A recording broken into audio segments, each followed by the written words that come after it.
Welcome to Crisis in Perception, where we examine the systems shaping our world. So, what we're going to do in this explainer is deconstruct the system of constitutional interpretation.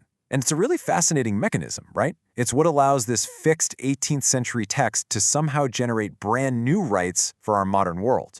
Okay, let's dive in. Let's kick things off with a central puzzle at the very heart of American law. The right to privacy. It's a cornerstone of modern life, dictating everything from our personal data to our most intimate decisions. And yet, here's the kicker.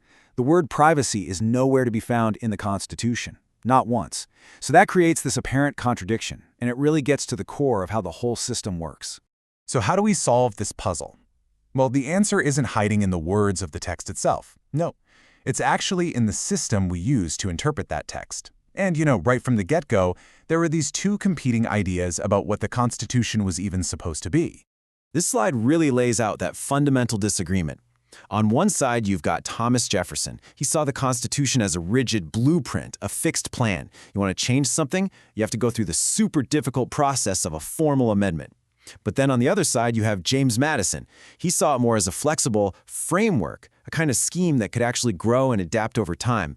And as it turns out, Madison's model is the one that won out. The engine of Madison's framework is this process called interpretive supplementation.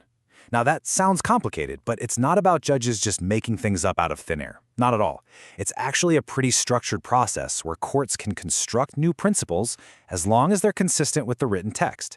And, this is key, they have to be informed by the nation's lived experience, by our evolving values. This is what lets the Constitution adapt without needing constant formal rewrites. But for an adaptive system like this to actually work, it can't just be judges doing whatever they want. It has to have some kind of governing logic, something that preserves its democratic legitimacy. Right, so this is the crucial part. The process isn't a free-for-all. The source material lays out some very clear conditions. Think of it like a three-part test. First, a new right can't flat-out contradict the text. Second, it has to fit into the text's overall design. And third, and this is probably the most important one, it has to reflect a broad, nationwide consensus that's developed after the founding. In that governing logic, that's what we call the Madisonian supermajority principle. It basically means that before a court can create a new right, it has to find real-world evidence that a supermajority of the country has already accepted this new idea through its practices and values.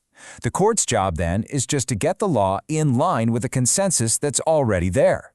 And this brings us right to the core issue. This is where the crisis in perception comes from. It happens when we, the public, misunderstand this dynamic, structured process.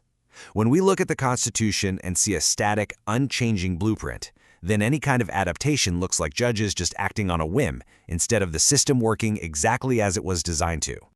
Okay, let's move on from the theory and see this system in action.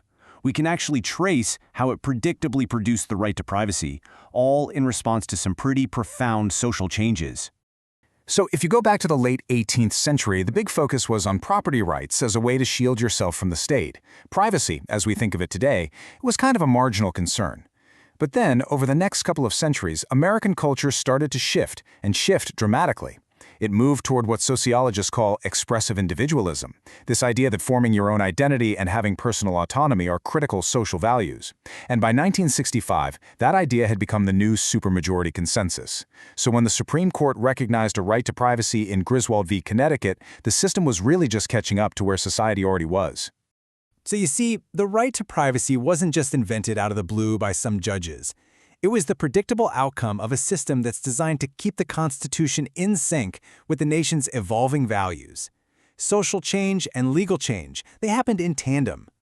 But this system isn't just some historical artifact. Today it's facing an absolutely unprecedented stress test, and it's coming from modern technology. Yeah, the source material points to what it calls an iron law of modern history. Technology will always provide more and more opportunities for surveillance. Think about it. The sheer capacity for mass government and corporate data collection, it directly challenges the very privacy norms that this system spent centuries building. And that raises a huge question for our time. It connects this whole system of constitutional interpretation to the much bigger challenge of just preserving democratic governance. I mean, can a system that was built for a world of physical property and sealed letters, can it actually protect our autonomy in an age of mass data? At the end of the day, the system's design is meant for exactly this kind of challenge. Its entire purpose is to keep the Constitution relevant by reconciling that old text with the reality of how we live now. So the answer to whether it can adapt, well, that really depends on whether it can continue to faithfully align new interpretations with the ongoing story of American life. This project is free and publicly accessible. If you'd like to support the time, tools, and research behind crisis and perception, you can become a supporter on Patreon. For a longer audio-based analysis of this topic, see the deep dive linked in the description. If you enjoy this kind of systems-level analysis, please like, subscribe, and comment with books or topics you'd like us to explore next.